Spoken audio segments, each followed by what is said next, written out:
مشکل ہو رہا تھا. اوکے بہرحال سر. اپن شروع کر دیں گے. بسم اللہ الرحمن الرحیم. بسم اللہ الرحمن الرحیم. آپ لوگ جو ہے سب سے پہلے اپنا جو ویڈیو وغیرہ ہے بند کر لیجئے. ساتھ میں جو ہے پین کاپی بھی رکھ لیجئے، اور جو باتیں نہیں ہیں وہ کاپی میں پین میں درج کرتے جائیے. بسم اللہ الرحمن الرحیم. چلیے شروع کرتے ہیں. بسم اللہ الرحمن الرحیم. یہ احکام قربانی کے حوالے سے ایک کورس ہے، 5 دن کا ہے. انشاءاللہ تعالی ڈیلی 7:45 سے شروع ہوگا اور 8:30 تک انشاءاللہ تعالی جاری رہے گا. دوسری بات یہ ہے کہ احکام قربانی یعنی قربانی کے حوالے سے جو مسائل، میری آواز آپ لوگوں کو پہنچ رہی ہے نا؟ یس سر. یس سر. جی. قربانی کے حوالے سے جو بھی مسائل ہے انشاءاللہ تعالی ہم پیش کرنے کی کوشش کریں گے آسان انداز میں، آسان الفاظ میں. دوسری بات یہ ہے کہ قربانی کے بہت سارے مسائل ہیں. اگر ہم جو ہے ایک منٹ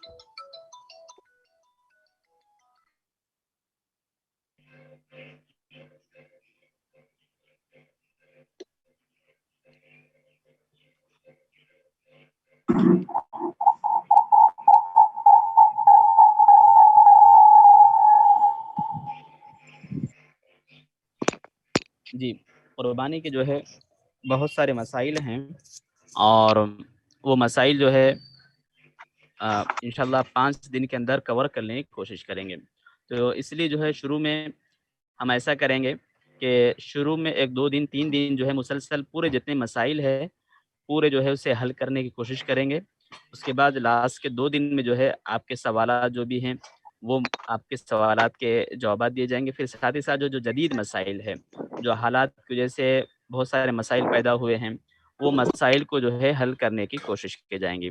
تو چلیے، بہرحال ٹائم بہت ہو چکا ہے، تو اس لیے میں بغیر کسی تمہید کے شروع کر رہا ہوں.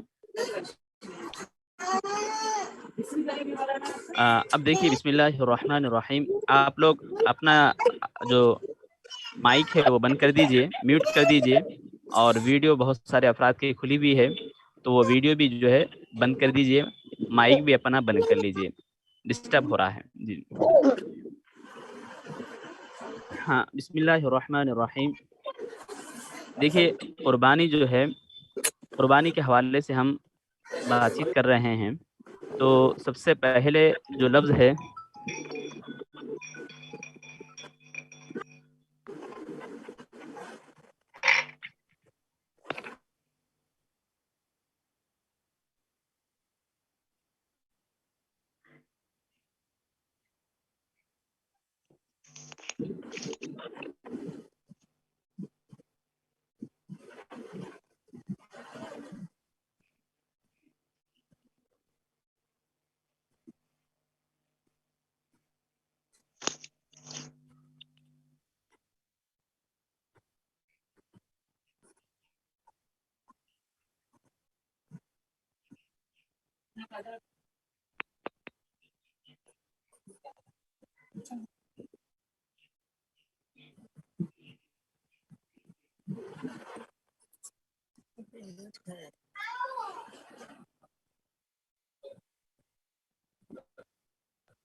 ہلو، آواز آ رہی؟ یس سر. تھوڑا ڈسٹربنس ہو جا رہا ہے بہت. 1 منٹ.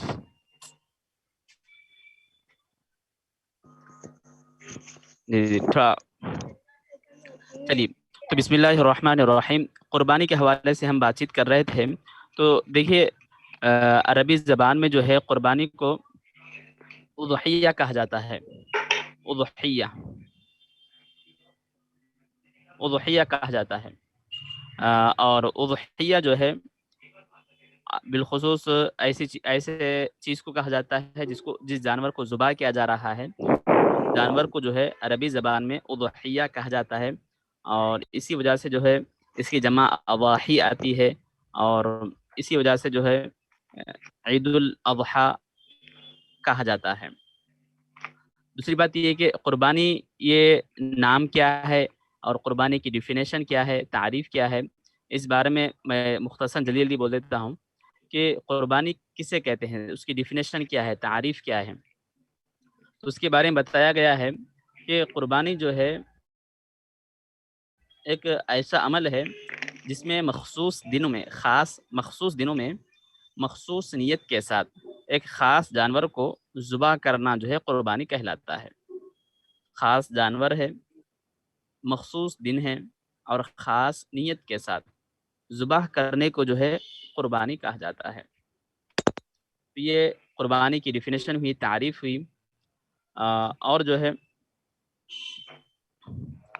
اب یہاں پر سب سے پہلے میں یہ بتا دوں کہ چونکہ ہو سکتا ہے کہ کل سے جو ہے ذی الحجہ کا مہینہ شروع ہو جائے، تو اس میں جو ہے ذی الحجہ کا مہینہ شروع ہونے کے ساتھ ہی جو ہے چند احکامات جو ہے نافذ ہو جاتے ہیں، چند احکام پر عمل کرنا ضروری ہو جاتا ہے.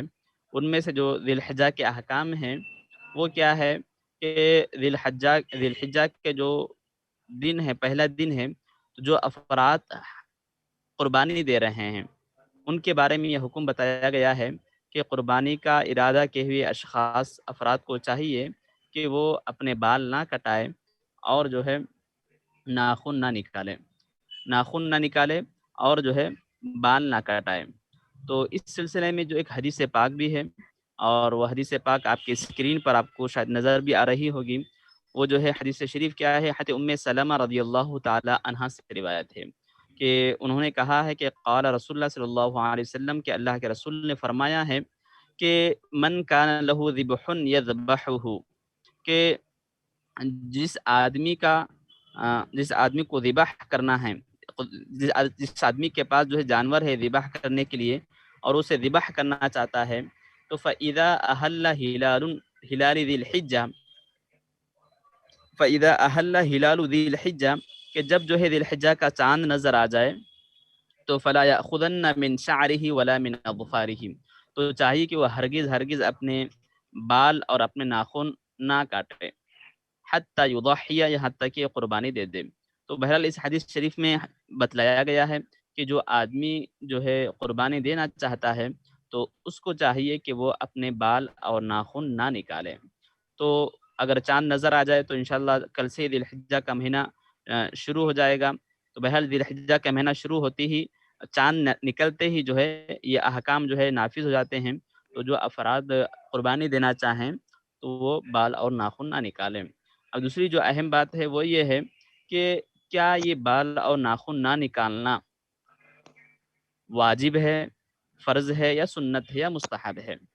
تو اس کے بارے میں بتلایا گیا ہے کہ یہ مستحب عمل ہے، یعنی فرض واجب نہیں ہے بلکہ مستحب عمل ہے. اگر کوئی آدمی جو ہے بال کاٹ دے یا ناخن نکال دے تو اس کی قربانی میں کوئی فرق نہیں پڑتا ہے. کوئی آدمی بال نکال دے یا ناخن کاٹ دے تو اس کی قربانی میں جو ہے کوئی فرق نہیں پڑتا ہے. تو لہذا یہ کیونکہ مستحب عمل ہے. اور ایک اہم بات میں یہ عرض کرتا چلوں، آپ لوگوں کو میری آواز پہنچ رہی ہے نا؟ یس سر. جی ٹھیک ہے. تو اور ایک بات یہ ہے کہ احادیث میں بتلایا گیا ہے کہ ہفتے میں ایک مرتبہ جو ہے بال کاٹنا چاہیے، ناخن نکالنا چاہیے، یا کم از کم 15 دنوں میں. لاسٹ جو لمٹ ہے وہ بتلائی گئی ہے 40 دن. اگر 40 دن سے بڑھ جائے بال اور ناخن نہ نکالے تو یہ بعض علماء نے اسے مکروہ تحریمی لکھا ہے، یعنی ایسا کرنے والا آدمی گناہ گار ٹھہرے گا، ایسے کرنے والے شخص کو گناہ ہوگا. تو بتلایا گیا کہ یہ مسائل تو ہے اپنی جگہ، کہ 40 دن سے بڑھ جائے تو گناہگار ہوں گا۔ لہذا اگر کوئی آدمی بال یا ناخن نہیں نکالا اور اس کے 40 دن جو ہے ذی الحجہ کے شروع دنوں میں آ جا رہے ہیں، یعنی 1 ذی الحجہ کو، 2 3 ذی الحجہ کو، اس دنوں میں جو اس کے 40 دن کمپلیٹ ہو رہے ہیں، تو وہ چاہتا ہے کہ چونکہ 40 دن کمپلیٹ ہو رہے ہیں تو میں بال اور ناخن نکالوں، تو اس کا حکم کیا ہوگا؟ یہ قربانی بھی دینا چاہ رہا ہے اور اس کی ادھر سے 40 دن بھی ہو گئے کہ حجامت نے بنوایا ہے، اور 40 دن کراس ہو جائیں گے، پار ہو جائیں گے تو وہ آدمی جو ہے گناہگار ٹھہرے گا۔ تو اس کے بارے میں یہ بتایا گیا ہے، ایسے آدمی کو چاہیے کہ وہ حجامت بنوا لے اور ناخن نکال لے۔ اگر حجامت اور ناخن نہیں نکالے گا تو گناہگار ہوں گا، اگرچہ کہ قربانی دے رہا ہو، اگرچہ کہ قربانی دے رہا ہو اور ذی الحجہ کے شروع کے 10 دنوں میں ہی ہے، تو ان دنوں میں اس کے 40 دن جو ہے وہ کمپلیٹ ہو جا رہے ہیں، اگر نہیں نکالیں گا تو گناہگار ہوں گا، تو نکال لینا چاہیے۔ تو یہ چند احکام ہیں۔ دوسری بات یہ بھی ہے کہ ذی الحجہ کے شروع کے 10 دنوں میں جو ہے روزوں کی بڑی فضیلت آئی ہے۔ ان شروع میں 10 دنوں میں کسی دن بھی رہ سکتے ہیں آپ، تو بہت ثواب کا کام ہے۔ بالخصوص جو عرفہ کا دن ہے، 9ویں ذی الحجہ کا دن ہے، اس کے بارے میں جو ہے بہت زیادہ فضیلت آئی ہے اور احادیث میں بہت خوشخبری دی گئی ہے۔ تو لہذا سب کو چاہیے کہ اللہ تعالی ہم سب کو توفیق عطا فرمائے کہ ہم جو ہے آمین۔ ذی الحجہ کی 9ویں تاریخ کو روزہ رکھیں۔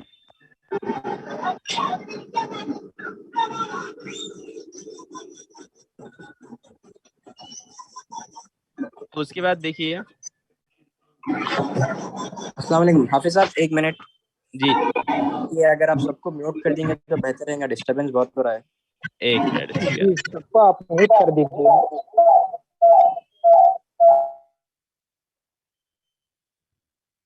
چلیے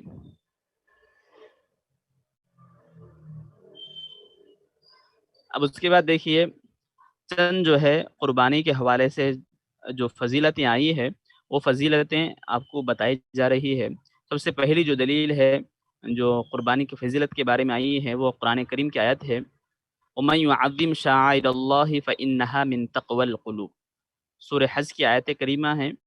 اس آیت میں فرمایا کہ وَمَن يُعَظِّمْ شَعَائِرَ اللَّهِ، کہ جو آدمی اللہ تعالیٰ کے شعائر کی تعظیم کرتا ہے تو یہ تعظیم کرنا دلوں کا تقویٰ ہے۔ یعنی شعائر کہتے ہیں ایسی چیزیں جو اللہ تعالیٰ کے وجود پر دلالت کرنے والی ہو، اسلام کا ایک اہم حصہ ہو، اسے شعائر کہا جاتا ہے۔ تو فرمایا گیا کہ یہ جو ہے قربانی بھی جو ہے اللہ تعالیٰ اسلام کے شعائر میں سے ہے، اسلام کے شعائر میں سے، اسلام کی ایک علامتوں میں سے ہے، اسلام کا ایک اہم رکن ہے، ایک اہم حصہ ہے۔ تو فرمایا گیا کہ جو آدمی ان شعائر کی تعظیم کرتا ہے، یہ تعظیم کرنا یہ دلوں کا تقویٰ ہے۔ تو اس سے معلوم ہو رہا ہے کہ قربانی بھی جو ہے ایک شعائر میں سے ہے، اور قربانی دینے سے جو ہے دلوں میں ایک تقویٰ حاصل ہوتا ہے۔ اور اسی طرح جو ہے اور ایک روایت ہے جو عبداللہ بن عباس رضی اللہ تعالی عنہ سے روایت ہے، اس میں فرمایا گیا ہے کہ نبی کریم علیہ السلام نے فرمایا ہے کہ ان 10 دنوں میں جو عمل ہوتا ہے وہ اللہ تعالیٰ کو جو ہے بہت زیادہ پسند ہے، بہت زیادہ پسند ہے۔ تو فرمایا گیا کہ یا رسول اللہ،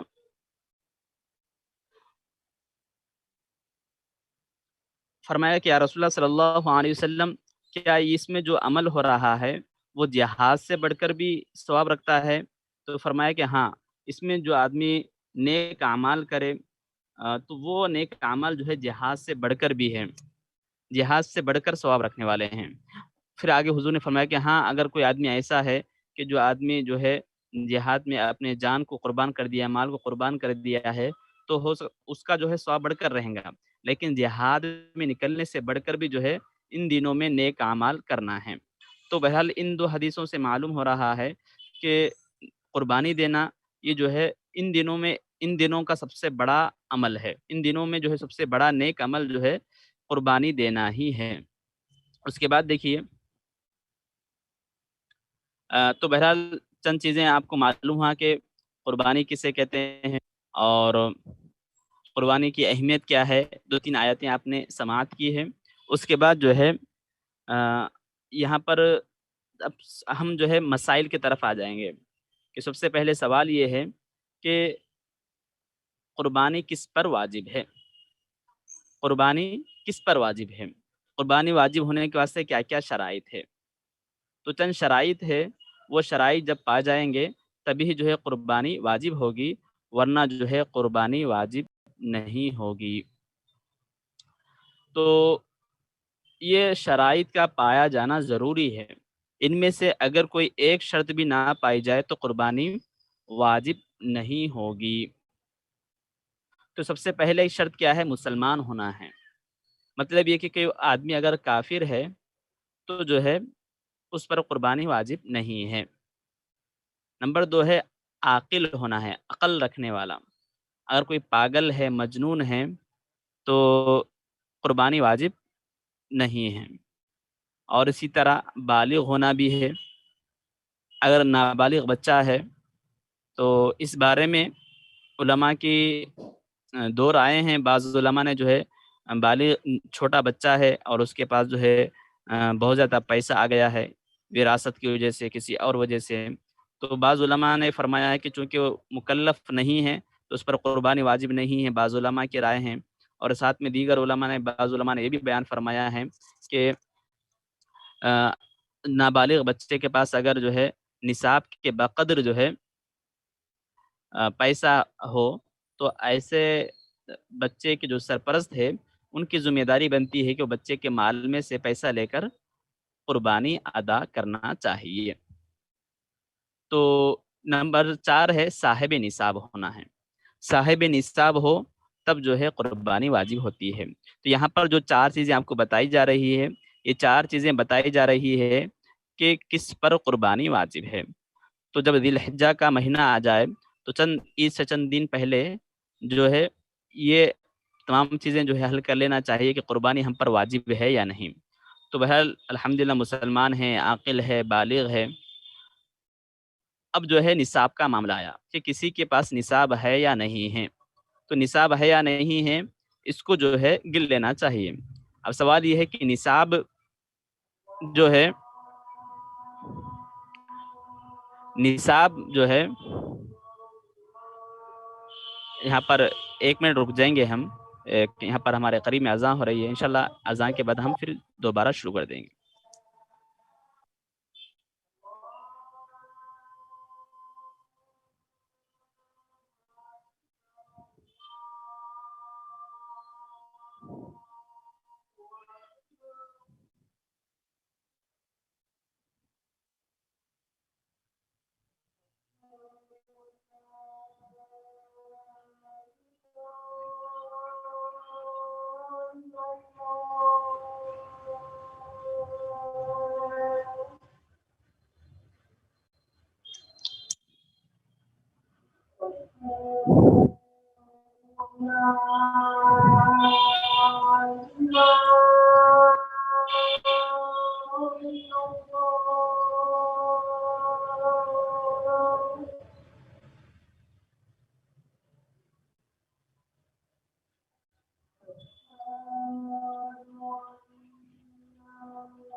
چلیے اذان ہو چکی ہے. تو اب یہاں پر جو ہے جو سب سے اہم گفتگو ہے کہ صاحب نصاب کہ قربانی کس پر واجب ہے؟ صاحب نصاب پر واجب ہے. تو یہ صاحب نصاب کون ہے؟ کتنا پیسہ ہونا چاہیے؟ یہ بہت اہم ہے. اور سمجھیے آج کا سب سے اہم جو پارٹ ہے اس لیسن کا یہی حصہ ہے. وہ یہ ہے کہ نصاب والا شخص کون ہے اور اس کا مطلب کیا ہے. تو آپ غور سے سنیے, میں انشاءاللہ وضاحت کروں گا ہر ایک بات کی. نصاب کے بارے میں بتایا گیا ہے, بالخصوص جو دکن کے جو علماء ہیں ان علماء کا یہ فتویٰ ہے کہ اگر کسی کے پاس اتنا پیسہ ہے کہ 42.5 تولے چاندی خرید سکتا ہے, یا پھر جو ہے 60 گرام 755 ملی گرام یعنی 6.25 تولے سونا خرید سکتا ہے, اس قدر اس کے پاس پیسہ ہے, تو اس پر جو ہے قربانی واجب ہو جائے گی. میں دوبارہ دہرا دیتا ہوں کہ جو چیزیں ایک چیزیں حاجت اصلیہ کہا جاتا ہے. حاجت اصلیہ کا مطلب ہوتا ہے کہ وہ چیزیں جو انسان کو جینے کے لیے بہت ضروری ہے, جیسے رہنے کے لیے گھر, چند کپڑے, اناج, اس کی آمد و رفت کے لیے سواری.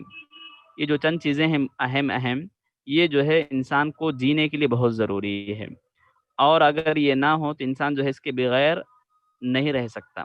گھر نہ ہو تو اس کے لیے آسمان تلے جینا بہت مشکل ہو جائے گا. تو یہ جو بنیادی ضرورتیں ہیں اس کو حاجت اصلیہ کہا جاتا ہے.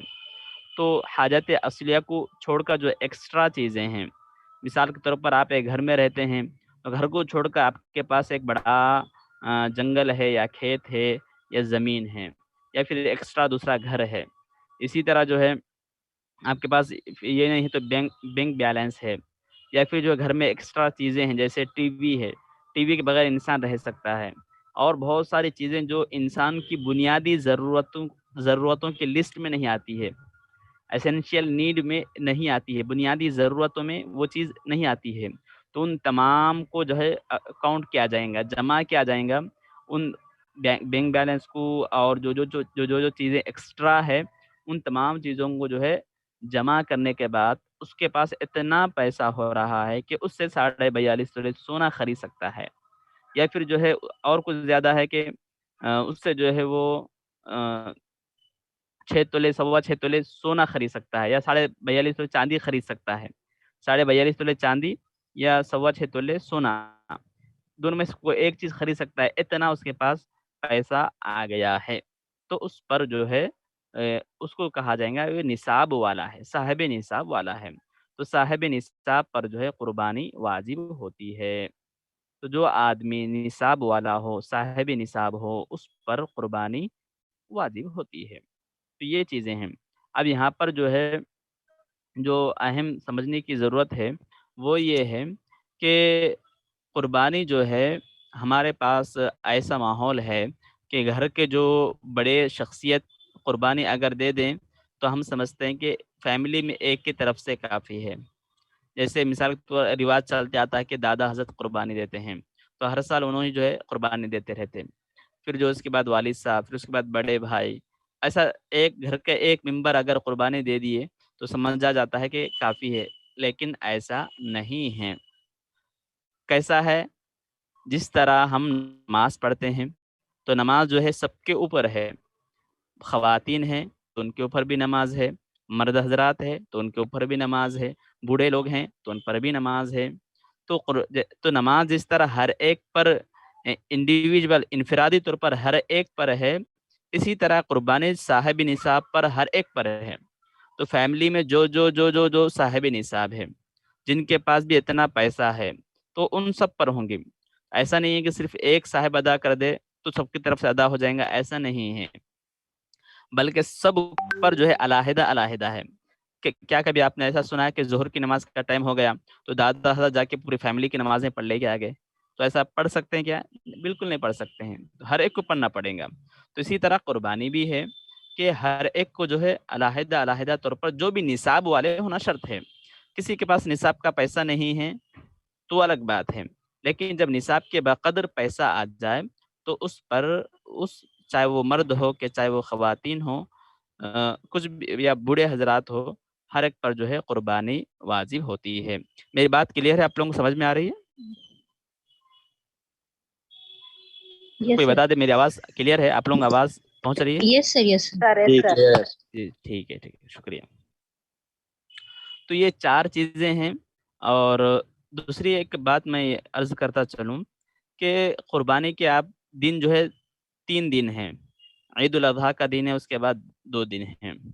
تو قربانی کے واسطے جو پیسہ ہونا ہے، ان 3 دنوں میں کسی ایک دن بھی اگر اتنا پیسہ ہمارے پاس آ گیا تو قربانی واجب ہو جاتی. اب مثال کے طور پر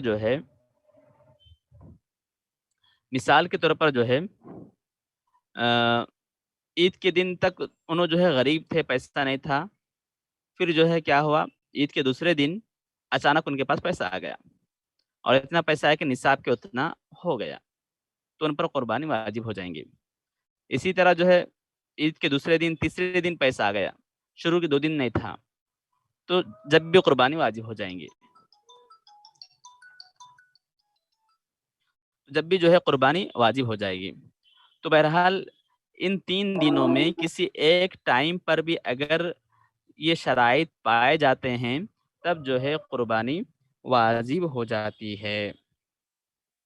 لہذا اگر جو ہے کسی کے پاس جو ہے اس ایک لمحہ بھی جو ہے ان 3 دنوں میں سے کوئی ایک لمحہ بھی پائے اور ان کے اندر جو ہے یہ استطاعت پائی جاتی ہو، تب جو ہے ان پر قربانی ہو جائیں گی. اب دوسری بات اور ایک ہے جو قربانی جن پر واجب ہے، وہ شرائط میں جو ہے اور ایک چیز بھی ہے، وہ یہ ہے کہ مقیم ہونا بھی ضروری ہے. یعنی مسافر ہو تو قربانی واجب نہیں ہوتی ہے.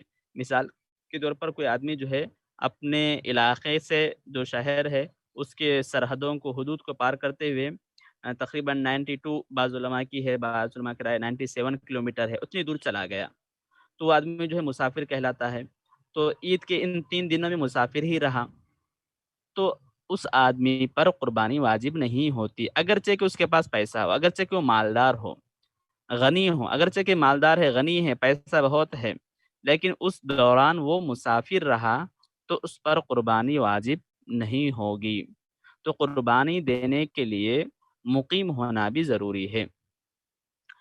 اب جو ہے اور ایک بات یہ ہے، نصاب کے مالک ہونے کے ساتھ ساتھ جو اس پر قرض نہیں ہونا بھی ضروری ہے، اس پر قرض نہیں ہونا چاہیے.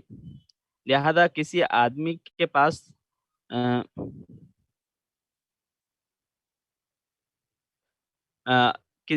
کے پاس جو ہے پیسہ تو ہے لیکن ساتھ میں قرض دار بھی ہے، وہ اس کو جو ہے وہ مقروض ہے، بہت اس کو جو ہے پیسہ دینے کا ہے، تو کیا قربانی واجب ہوں گی یا نہیں؟ تو اس کے بارے میں بتایا گیا کہ جو قرضہ ہے وہ ادا کر دینے کے بعد اس کے پاس جتنا بھی پیسہ بچ رہا ہے، اگر وہ نصاب کو پہنچتا، یعنی 42.5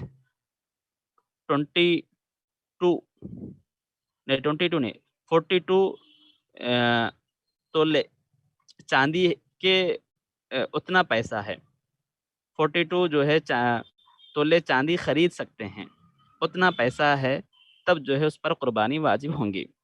ہاں اگر قرضہ ادا کرنے کے بعد اس قدر پیسہ نہیں بچتا ہے تو اس پر قربانی واجب نہیں ہوتی.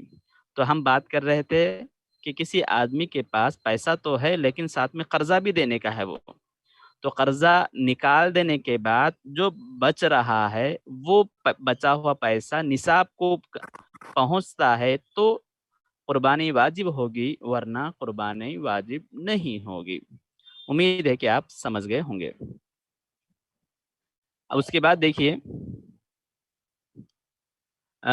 اب ایک بات یہ ہے کہ قربانی کرنا کیا ہمارے لیے فرض ہے یا واجب ہے یا سنت ہے، کیا ہے، کیا حکم ہے، قربانی کرنا کیا حکم رکھتا ہے؟ تو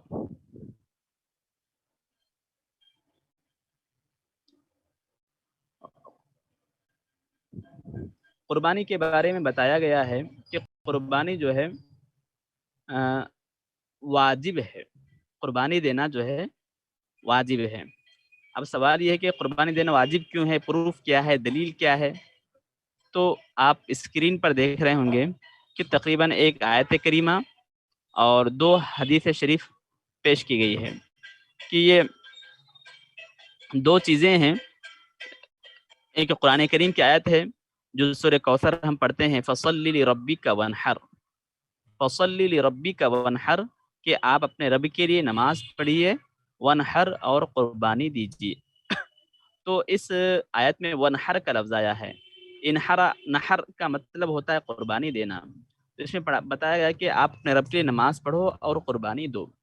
تو عربی کا اور فقہ کا ایک اصول اور ضابطہ ہے کہ اس میں جو امر کا صیغہ ہوتا ہے، یعنی جس میں حکم دیا جاتا ہے، اگر وہ جو ہے مطلق ہو، اس میں کوئی قید نہ ہو، تو وہ واجب ہونے کے لیے آتا ہے۔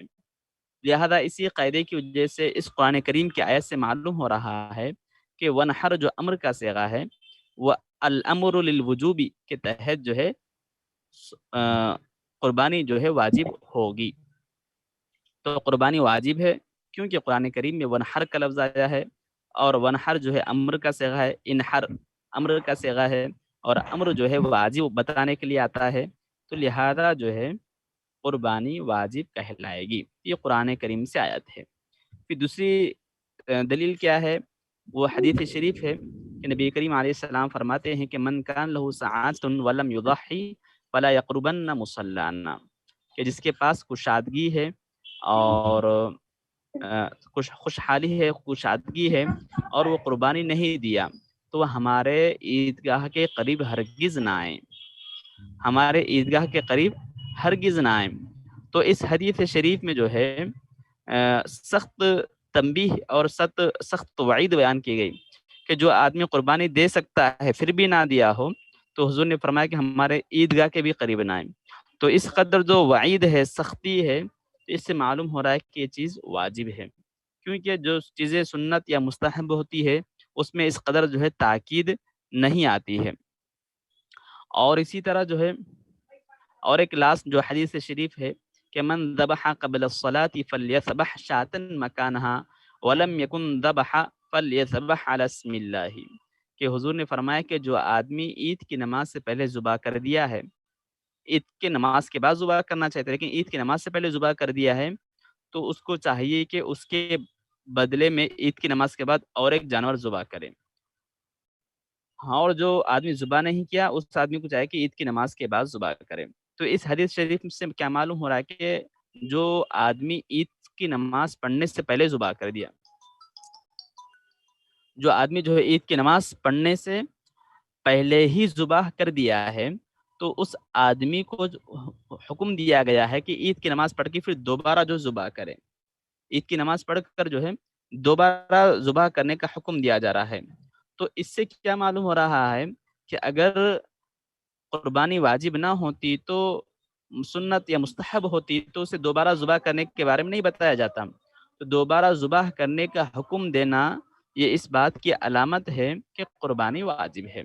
تو بہرحال آپ 3 آیتیں اور 2 حدیث شریف، ایک قرآن کریم کی آیت سے اندازہ لگائے ہوں گے کہ قرآن کریم سے معلوم ہو رہا ہے اور احادیث سے معلوم ہو رہا ہے کہ قربانی واجب ہے، سنت یا مستحب نہیں ہے۔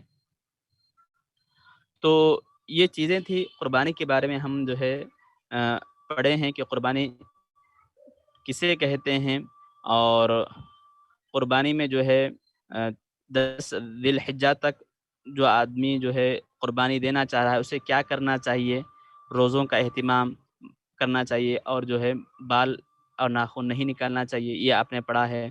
پھر اس کے بعد آپ نے پڑھا ہے کہ قربانی جو ہے کی فضیلت کیا ہے، وہ بھی آپ نے سماعت کیا ہے۔ اس کے بعد جو ہے نصاب کسے کہتے ہیں اور نصاب کا مقدار کیا ہے کہ 60 گرام جو ہے کسی کے پاس سونا ہے، 60 گرام 755 ملی گرام سونا ہے، یا پھر جو ہے چاندنی جو ہے 42.5 یعنی 425 گرام 285 ملی گرام چاندی ہے۔ تو یہ اتنا سونا چاندی ہے، یا پھر اس کے برابر پیسہ ہے تو اس کو جو ہے نصاب والا کہتے ہیں. تو نصاب میں جو ہے وہ تمام چیزیں شامل ہوں گی جو ایکسٹرا ہے، جو بنیادی ضرورتوں کے علاوہ ہے. تو بنیادی ضرورتیں کھانے کے لیے کچھ اناج اور جو ہے گھر سواری، یہ تمام چیزیں بنیادی ضرورتوں میں شامل ہوتی ہے. اس کے علاوہ جو بھی چیزیں ہیں وہ تمام چیزیں جو ہے ایکسٹرا ہے، ان تمام کی جو ہے جو بھی پیسہ ہو رہا ہے ان تمام کو کاؤنٹ کیا جائے گا، جمع کیا جائے گا. اس کے بعد جو ہے ان تمام کی جو بینک بیلنس ہے، جو پیسہ ہے، جو ایکسٹرا چیزیں ہیں، ان تمام کا پیسہ مل کر جو ہے اتنا پیسہ ہو رہا ہے تو نصاب والا کہلاتا ہے. لہذا اس پر قربانی واجب ہوتی ہے. پھر اس کے بعد آپ نے پڑھا ہے کہ قربانی کا حکم کیا ہے، واجب ہے یا فرض ہے. یہ تمام چیزیں آپ نے سماعت کی ہے. اور ساتھ ہی ساتھ جو ہے یہ بھی بتا دوں کہ قربانی کے بارے میں بتایا گیا ہے کہ قربانی جو ہے دن کے اوقات میں کرنا چاہیے، رات کے اوقات میں کرنا مکروہ بتایا گیا ہے. قربانی جو ہے دن کے اوقات میں کرنا چاہیے، دن کے ٹائمنگ میں کرنا یہ مستحب ہے، اور رات کے اوقات میں کرنا مکروہ بتایا گیا ہے. اور انشاءاللہ تعالی یہ پہلا دن تھا اور شروع میں چونکہ یہ کنیکٹ نہیں ہو پا رہا تھا تو اس واسطے آج تاخیر ہو گئی ہے. تو انشاءاللہ تعالی کل سے ہم جو ہے وقت پر 7:45 سے کلاس شروع کریں گے. انشاءاللہ 8:30 تک کلاس جاری رہیں گی. تو آج یہیں پر ختم کرتے ہیں، پھر انشاءاللہ تعالی کل دوبارہ ملاقات کریں گے. شکریہ، جزاک اللہ. سر کچھ سوال پوچھ سکتے ہیں؟ میری رائے تو یہ ہے کہ 2-3 دن آپ صبر کر لیجئے، پورے مسائل ایک دم آپ کے سامنے آ جائیں گے تو جی اس کے بعد جو چیزیں سوال ہے آپ کو کر لے سکتے، کیونکہ بہت ساری چیزیں بھی باقی ہے تو جی ہو سکتا ہے کہ آپ کے سوالات 1-2 دن میں حل ہو جائے. تو انشاءاللہ لاسٹ کے 2 دن سوالات کے لیے اور جدید جو مسائل ہے وہ جاننے کے واسطے ہم رکھیں گے. انشاءاللہ. جی انشاءاللہ. جزاک اللہ. ٹھیک ہے، شکریہ. السلام علیکم.